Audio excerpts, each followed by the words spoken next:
Hello, game designers. My name is Andrew Barrett, and this is a look at Art of Game Design, a book of lenses.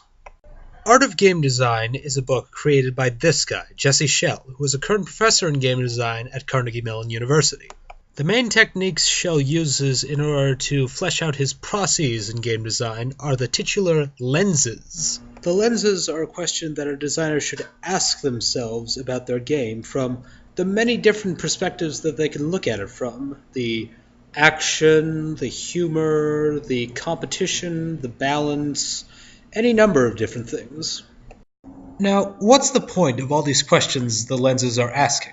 It's to help you, the designer, better understand your creation from the perspective of a player. Designers and players usually have two different opinions when it comes to what makes a good game. You aren't always going to hit a home run when you go with what you think is best. So you have to understand how a player might react in certain situations and what would make your game the best quality for your intended market. And this doesn't just apply to indie games, this goes for all AAA titles as well. Let's use some real-world examples of these lenses at work, both failing and succeeding. We'll use a simple lens for this one. Lens number 5, the lens of endogenous value. This is the lens about all the collectible items you see in video games. Coins, gems, whatever comes to mind. And it asks three very important questions. 1. What is valuable to the players in my game? 2. How can I make it more valuable to them? And 3.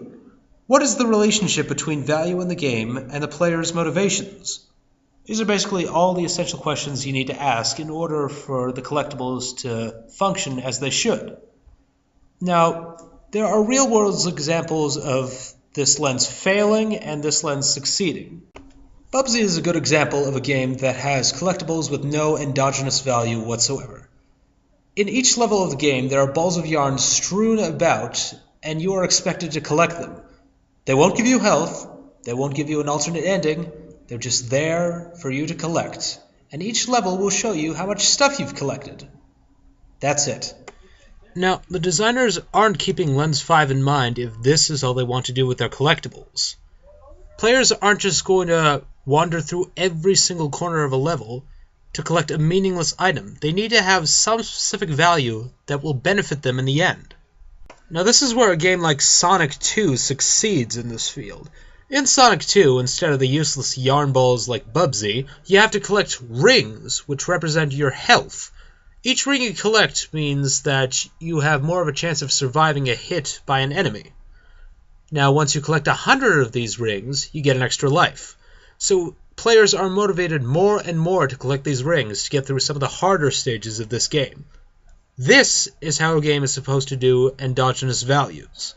Now, as many of you may know, Sonic 2 was a very successful game, and many of that success is attributed to the very, very smooth gameplay that followed a lot of the lenses in this book. It followed the aforementioned Lens 5 with the way it handled its rings and how they can help the player.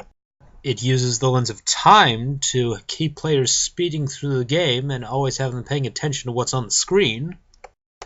It uses the lenses of flow and problem solving to add a bit of challenge to this game so it's not just a straight run through, but it also makes sure to balance the easy puzzles and the hard puzzles so it doesn't take away from the intentional fast pace.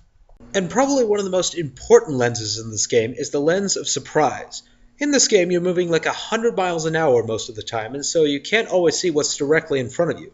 The game utilizes this factor to add traps or enemies immediately off screen to make the player react very quickly or get very frustrated and try again. And the list just goes on for the different lenses Sonic 2 makes use of to improve their gameplay.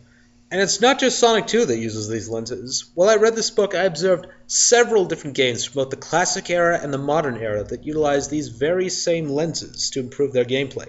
And they've been just as successful as Sonic 2 was. So, I can only infer that this book is very insightful on many different styles of game design, and it can really help anyone who's trying to break into the business and wants to create their own style. So, if you have time and the book, give it a read, observe the lenses, and remember, don't make a Bubsy.